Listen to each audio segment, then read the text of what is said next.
Hello friends, welcome back to my YouTube channel study media. कैसे हैं आप सभी? उम्मीद करती हूँ कि आप सभी स्वस्थ होंगे, अच्छे से होंगे। तो आज इस वीडियो में हम करने वाले हैं गुरु गोविंद सिंह पर निबंध या ऐसे ऑन गुरु गोविंद सिंह जी इन हिंदी।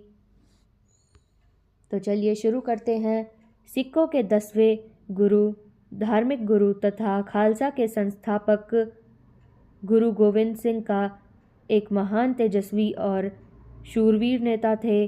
सन 1699 में वैसाखी के दिन उन्होंने खालसा पंथ की स्थापना की, जो सिखों के इतिहास की सबसे महत्वपूर्ण घटना में मानी जाती है। विचित्र नाटक को उनकी आत्मकथा माना जाता है।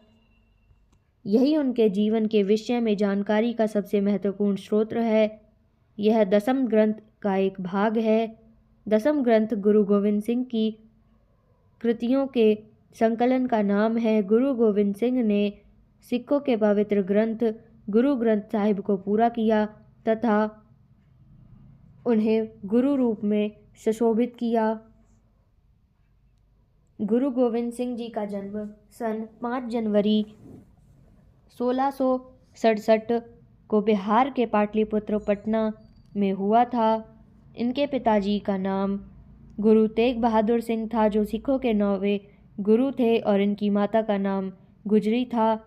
गुरु गोविंद सिंह का जन्म के समय उनके पिता असम के धर्म उपदेश के लिए गए थे। मार्च सन 1672 में गुरु गोविंद सिंह का परिवार आनंदपुर में आया। यहाँ उन्होंने अपनी शिक्षा ली, जिसमें उन्होंने पंजाबी, संस्कृत, फारसी की शिक्षा प्राप्त की। 11 नवंबर सन 1675 को कश्मीरी पंडितों को जबरन मुस्लिम धर्म अपनाने के विरुद्ध शिकायत करने पर औरंगजेब ने दिल्ली के चांदनी चौक पर गुरु तेग बहादुर सिंह का सर कटवा दिया। अपने पिता की मृत्यु के पश्चात 29 मार्च सन 1676 को बैसाखी के दिन गुरु गोविंद सिंह को सिख धर्म का 10वां गुरु बनाया गया। मात्र 9 वर्ष की अल्प आयु में वे एक वीर योद्धा बन चुके थे। अपने पिता गुरु तेग बहादुर के बलिदान ने उनके अंदर अत्याचारों से लड़ने और उनका डटकर सामना या मुकाबला करने की असीम शक्ति भर दी थी। उन्होंने मुगलों, शिवालिक तथा पहाड़ियों के राजा के साथ 14 युद्ध लड़े। गुरु गोविंद सिंह ने धर्म के लिए अपने समस्त परिवार का बलिदान कर दिया, जिसके लिए उन्हें सर्वसदानी भी कहा जाता है। गुरु गोविंद सिंह एक महान लेखक, फारसी तथा संस्कृत सहित कई भाषाओं के ज्ञाता भी थे। उन्होंने स्वयं कई ग्रंथों की रचना की। वे विद्वानों के संरक्षक थे। उनके दरबार में 52 कवियों तथा लेखकों की उपस्थिति रहती थी, इसलिए उन्हें संत सिपाही भी कहा जाता था। गुरु गोविंद सिंह जी प्रतिदिन आनंदपुर साहब में आध्यात्मिक आनंद बांटते थे।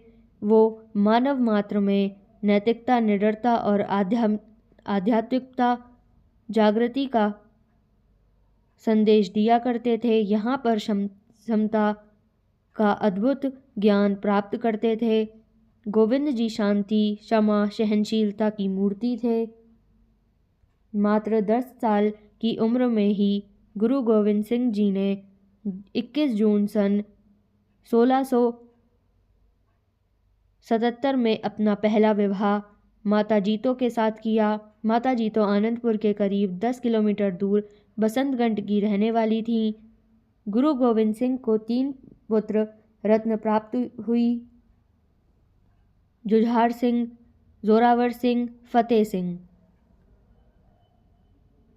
गुरु गोविंद सिंह ने सन 1684 में चंडी की दीवार के रचना की तथा 1 साल तक यमुना नदी के किनारे बसे पोआटो नामक स्थान पर रहे। 4 अप्रैल सन 1684 में उन्होंने अपना दूसरा विवाह माता सुंदरी के साथ किया, जिनसे उन्हें एक पुत्र अजीत सिंह की प्राप्ति हुई।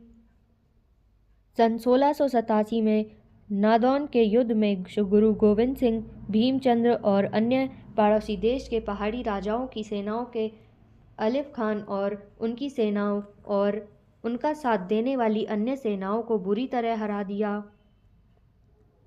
बिलासपुर की रानी चंपा ने भंगानी के युद्ध के बाद गुरु गोविंद सिंह को आनंदपुर साहिब में आने का अनुरोध भेजा, जिसे स्वीकार कर गुरुजी सन 1688 में आनंदपुर साहिब वापस आ गए। गुरु गोविंद सिंह ने सन 1699 में खालसा पंथ की स्थापना की थी। इस पंथ का आशा है कि सिख धर्म के विधिवत शिक्षा प्राप्त अनुयायियों का एक समूह इन्हें एक बार एक सिख समुदाय के में आए सभी लोगों से पूछा कि कौन कौन अपने सर का बलिदान देना चाहता है। तभी उन लोगों के बीच बैठे एक आदमी ने अपना हाथ ऊपर किया। गुरु गोविंद सिंह ने उसे अपने साथ एक तंबू के अंदर ले गए। थोड़ी देर बाद गुरुजी अकेले निकले और उसके हाथ में खून लगी तलवार थी। गुरु गोविंद सिंह जी ने वही प्रश्न फिर से दोहराया और फिर एक व्यक्ति राजी हो गया। उन्होंने भी उसे तंबू में ले गए और थोड़ी समय बाद अपनी खूनी तलवार हाथ में लिए निकले। इसी प्रकार उन्होंने लगातार 5वां व्यक्ति भी तंबू के अंदर ले गए और थोड़ी समय बाद वे सब जीवित बाहर आ गया। तभी वहाँ मौजूद लोगों ने उन 5 प्यारे या खालसा नाम दे दिया। इसके पश्चात उन्होंने एक लोहे का कटोरा भी पानी और चीनी लेकर 2धारी तलवार से मिलाया और उसे अमृत नाम दिया। खालसा पंथ की 5 प्यारों ने 5 चीज़ों केश, कंघा, कड़ा, किरपान, कच्चेरा का महत्व समझाया। 15 अप्रैल सन 1700 को 33 वर्ष की आयु में उन्होंने माता साहिब देवन के से विवाह किया। तीसरी शादी से उन्हें कोई संतान नहीं प्राप्त हुई, मगर उनका दौर बहुत प्रभावशाली था। 8 मई सन 1705 को मुक्तसर नामक स्थान पर गुरु गोविंद सिंह और मुगलों के बीच एक भयानक युद्ध हुआ, जिसमें गुरु गोविंद सिंह जी ने की जीत हुई।